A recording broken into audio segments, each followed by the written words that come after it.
So I started going down this path of inner work, uh, Yeah.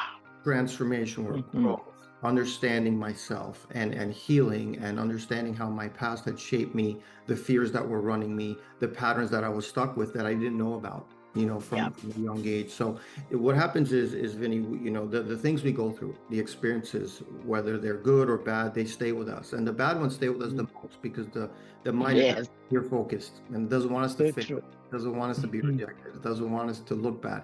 And so those things stay with us. And unless we understand how they're kind of like running our lives and running our mind, Mhm. Mhm. we're not going to break free.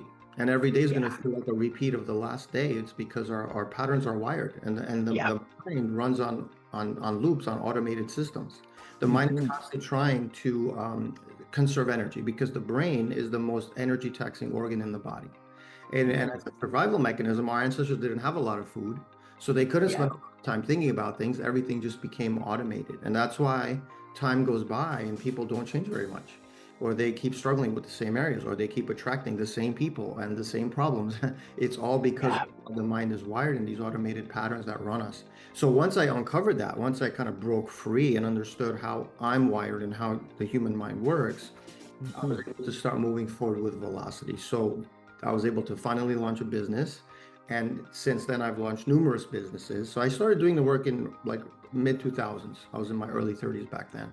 And Mhm. so now, I've launched numerous businesses and made them successful. Now I'm a best-selling author and I'm inspired to coach people, like I said, to pay these things forward, both in terms of, the consistency and the discipline, but not only that, not only the grit, but also teaching them how to be aligned with their true Yeah. selves and let go of an old identity that doesn't serve them anymore and step into their future self, an empowering identity that's going to pull them. Instead of having to use grit and willpower to push away from our problems, we get pulled by the inspiration of who we say we want to be.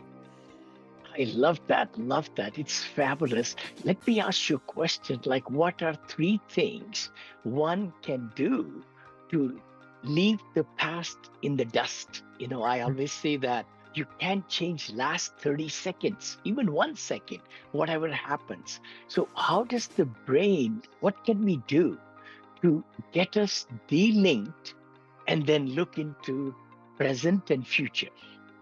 Yeah, it's an excellent question. I think it's a valuable one. So I think first of all, Vinny, it starts with doing inner work. Like I said, you have to understand what you went through. And we all go through some kind of trauma, some kind of emotional wound that is developed when we're children. This is just part of human psychology. It's how we're wired. And a lot of times we don't know what it is because if it's not something massive, I mean, some people truly do deal with real Very trauma, yeah, big trauma, trauma.